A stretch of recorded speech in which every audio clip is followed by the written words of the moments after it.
Hello everyone, welcome to my channel. This is Tanya and today we are going to discuss about the origin of society. So, the first thing we need to consider is the quote, man is a social animal. A number of theories have been put forward in sociology to explain the origin of society. Thus, the divine origin theory makes society the creation of God. Just as God created all the animals and inanimate objects of this world, so He created the society as well, as according to the divine origin theory. This theory, of course, particularly in the 16th and 17th century, took the form of divine right theory.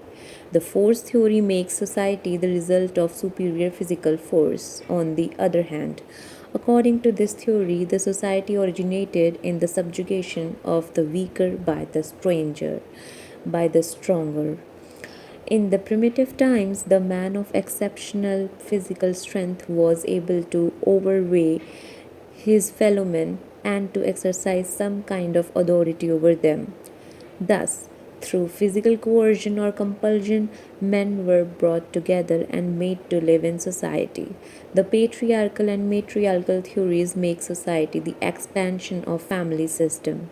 Sir Henry Maine defines patriarchal theory as the theory of the origin of society in separate families held together by the authority and protection of the eldest male descendant. He believed that society is the family writ large. The matriarchal theory suggests that polyandry and transient marriage relations were more common in primitive terms than monogamy or polygamy. Under such circumstances, descendant is traced through the mother, for, as Jens point out, motherhood in such cases is a fact, while paternity is only an opinion. So let's begin with social contract theory, which is very important from the respect of the sociology discipline. In addition to these theories, the social contract theories view society as a contrivance deliberately set up by men for certain ends. According to this theory, all men were born free and equal. Individual precedes society. Individuals made a mutual agreement and created society. According to Hobbes, man in the state of nature was in perpetual conflict with his neighbors on account of his essentially selfish nature. In his own words, the life of man was solitary, poor, nasty, brutish, and short. Every man was an enemy to every man.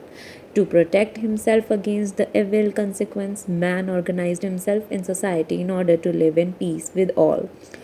Loki, another social contract thinker, believed that the state of nature was not a state of war. It was a state of peace, goodwill, mutual assistance, and preservation. The only disadvantage of the state of nature was that there was no recognized system of law and justice in it. To make good this deficiency and ensure the exercise of liberty, man entered into a contract by which certain powers were conferred upon the community.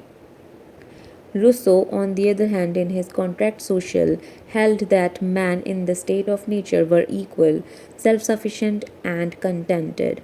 They lived a life of idyllic happiness and primitive simplicity, but growth in numbers of men and the quarrels arising among them necessitated that establishment of civil society. Consequently, men entered into a contract in virtue of which everyone, while uniting himself to all, remains as free as before. According to Adam Smith, society is an artificial device created to foster a mutual economy. Now let's move ahead towards the brief criticism of all these theories.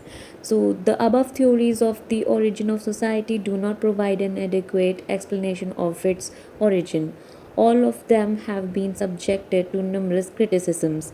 Now, going into the details of the criticism of each theory, we will confine ourselves to certain important observations.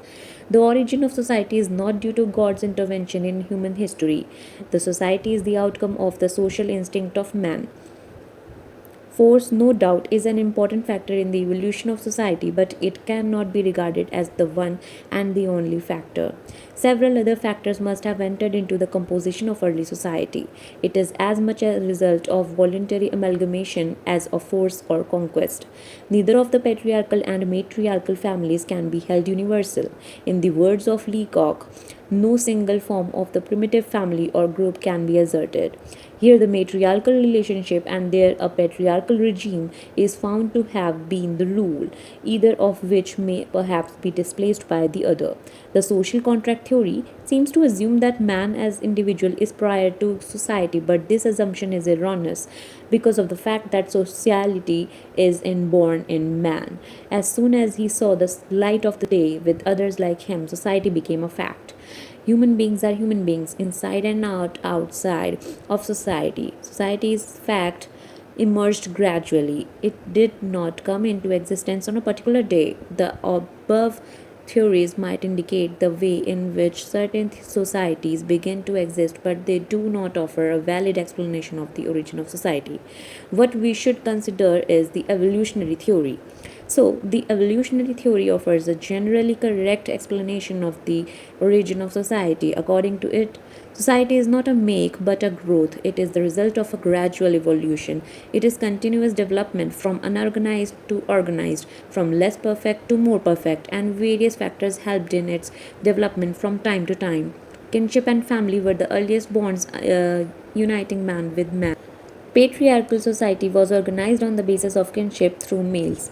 Religion was another factor to help in the creation of social consciousness. As a matter of fact, kinship and religion were simply two aspects of the same thing. They were so closely intertwined that the patriarch, who later became the tribal chief, was also the high priest. After this, man gave up his wandering habits, settled in villages and cities, and took to the pastoral and agricultural life. The population began to multiply, wealth was accumulated, the idea of property took root, the economic life advanced. All this necessitated changes in the forms of social relations, and man arrived at such advanced forms of social organizations as the nation state. Thus, society did not come into being by virtue of a pact or social special provision. It emerged spontaneously and followed its own line of development. It passed through several stages of evolution before reaching its modern complex form. This is it for today. Thanks for watching, and please make sure to comment, like, and share, and do share the wealth. Thank you.